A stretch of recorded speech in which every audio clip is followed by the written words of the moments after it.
Ni aku suka gila bau perfume ni, so aku belilah dia punya OG dia. Sebab mahal harga dia, so pakai sikit-sikit saja. Lepas tu 3-4 bulan tengok luar tak sampai 10 ml pun rasa macam nak lambung lah perfume ni, rugilah simpan lama-lama. Itulah masalah aku dulu. Salah satu perfume yang aku cukup suka dulu ialah Red Tobacco daripada Mancera. Botol dia macam ini. Red Tobacco daripada Mancera ni memang antara perfume yang legend lah. Sebab dia punya bau, dia warm spicy tobacco punya scent. Lepas tu dengan dia punya performance padu yang amat. Dia punya full bottle dia harga 125 ml untuk Red Tobacco yang EDP ni dalam 400-500 lah rasanya. Dan dia punya Red Tobacco Intense ni pula harga dia dalam range 5 ke 600 lah. Tengoklah daripada seller mana yang kau beli. Tapi itulah masalahnya, kalau beli, kalau dah spend 400-500 macam tu, nak pakai tu rasa sayang. So pakai sikit. Bila tak pakai lama rasa membazir, rasa rugi. Tu yang nak melambung.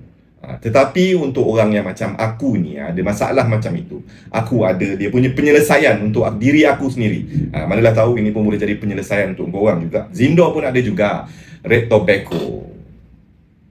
Okey, nama dia RT. Ini untuk korang yang suka bau warm, bau spicy, bau tobacco yang slightly creamy dan slightly fruity.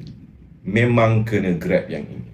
Memang jimat, memang berbaloi 32 ml. Kau nak lenjan sampai habis pun tak ada masalah. Harga berapa aku rasa murah kot sebab ini clear bottle. Dalam 60-70 sekejap kurang lagi daripada itu.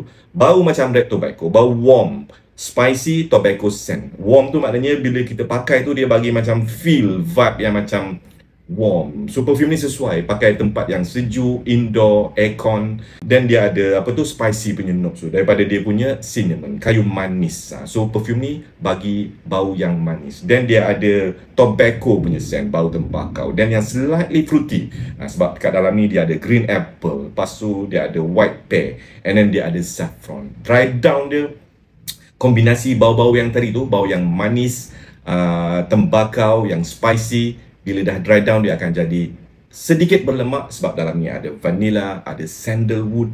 Memang best gila pakai perfume ni malam. Aku suka Red Tobacco. Kalau korang suka Red Tobacco, kau jangan skip lah arti daripada Zindor ini. Dia mungkin tak perfect 100%, tak ada lagi lah dupe kat dalam dunia ni boleh duplicate dia punya OG tu 100% perfectly. Tetapi dia punya similarity tu sangat rapat. Aku pakai ni sebab aku nak test lah kan dia punya performance, longevity, benda-benda lah macam tu lah. Tapi sebab aku suka, dah 2 hari berturut-turut aku pakai benda ni. Siang pakai, malam pun pakai. Kat dalam kereta bila kau spray, kau keluar, dan bila kau masuk balik kat dalam kereta kau tu, on aircon, bau dia akan naik gila-gila punya. Okay guys, itulah saja review kita hari ni untuk satu perfume daripada Zindor yang aku rasa korang yang suka Red Tobacco tu memang kena try. Okay, Assalamualaikum.